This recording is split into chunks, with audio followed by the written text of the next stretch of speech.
So if the moon looks red to you when you look outside in the early hours of tomorrow morning, it's not your imagination. We're actually going to get to experience a total lunar eclipse. And here to tell us more about what to expect is Dr. Michelle Thaller from NASA's Goddard Space Flight Center. Thanks for joining us. Hey, great to be here. Thank you. So tell us what happens during an eclipse. Yes, well, when you see the moon shining in the night sky, you're actually seeing reflected sunlight. And tonight, everything is going to be lined up perfectly so that the moon is going to pass through the shadow of the Earth, and that will block the sunlight. So what you will see is this curved shadow moving across the full moon. And during the deepest part of the eclipse, the moon will actually look red. It's a beautiful thing. Now, the reason that happens is that the only sunlight reaching the moon is light that's being scattered through the atmosphere of the Earth. And the Earth's atmosphere scatters away blue light, but lets red light through in a much more direct manner. It's actually the reason a sunrise or a sunset looks red to us. That red light is bouncing off the moon. So what do we need to do to see this eclipse tomorrow?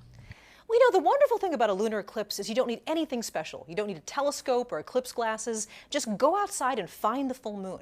And if you're on the East Coast, it'll begin around 2 a.m. You'll see the shadow pass across the moon. And then the deepest, reddest part will be about 3:45 a.m.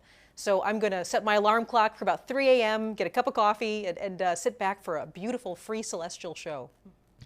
Now tell us, will this eclipse affect any NASA spacecraft?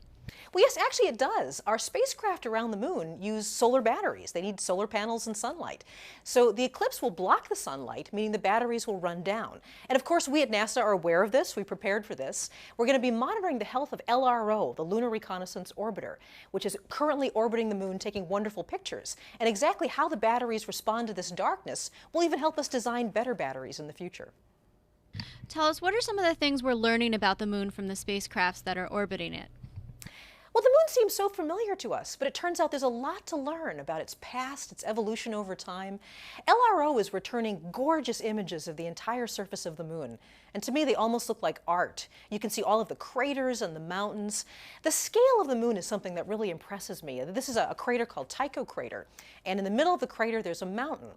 And if you look at this close-up of that mountain, there's this sort of lit up by the sun, there's a boulder right at the top of that mountain. But that boulder, it looks small. It's actually the size of a football stadium. So there are these gorgeous tall mountains, dramatic landscapes. We're also learning that there's more frozen water, ice, underneath the soil of the moon than we expected. And we've recorded the coldest temperature ever seen in the solar system at the south pole of the moon. Now, where can we learn more about the moon and also this eclipse?